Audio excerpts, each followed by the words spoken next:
చాలామంది అంటారు, మీరు రక్షించబడకపోతే దేవుడు మిమ్మల్ని నరకంలో పడేస్తారు అని.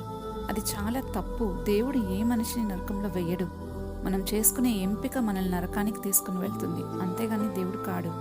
దేవునికైతే ఎవ్వరూ నశించిపోకూడదనే ప్రణాళికతోనే ఆయన ఈ లోకానికి వచ్చి మరణించి తిరిగి లేచారు. ఆయన ప్రేమ అపారమైంది. ఆయన ఇచ్చే నిత్య జీవం అందరికీ, దాన్ని ఆయన అందరికీ ఆఫర్ చేశారు. దాన్ని రిసీవ్ చేసుకున్న వారు దానిలో ఉంటారు, వద్దనుకున్నవారు అక్కడ ఉండరు. శరీరం మృతి పొందిన తర్వాత ఆత్మకు రెండే ఆప్షన్స్ ఉన్నాయి. ఒకటి నిత్య జీవం, ఇంకొకటి చీకటి ప్రదేశం, అందులో అగ్ని మండుతున్నట్లు ఉంటుంది. దానిలో పడేవారిని గురించి బైబిల్ చెప్తుంది, వారికి ఇది రెండవ మరణం అని. కాబట్టి శరీరం మృతి పొందిన తర్వాత ఉన్న ఆప్షన్స్ ఏంటి అంటే నిత్య జీవం, రెండో నిత్య మరణం. ఈ రెండిట్లో మనం ఏది ఎంచుకుంటే మనం అక్కడ ఉంటాం. దేవునితో వెలుగులో సహవాసం ఉంటేనే దేవునితో ఉండగలం. అక్కడ నిత్య జీవం ఉంటుంది.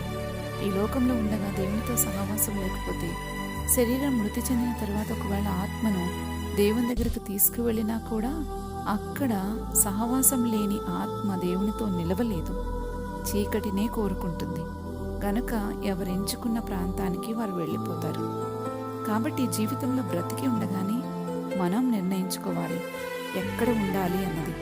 మన నిర్ణయం మీదే ఆధారపడి ఉంటుంది. దానికి తగిన సమాచారం కూడా నేడు మనకు విరివిగా దొరుకుతుంది. కాబట్టి రేపటి రోజున నాకు తెలియలేదు అని చెప్పడానికి కూడా ఎవరికి అవకాశం లేదు. ఈ మెసేజ్ మీరు పూర్తిగా వినాలి అని అనుకుంటే కింద లింక్ ఇచ్చాము.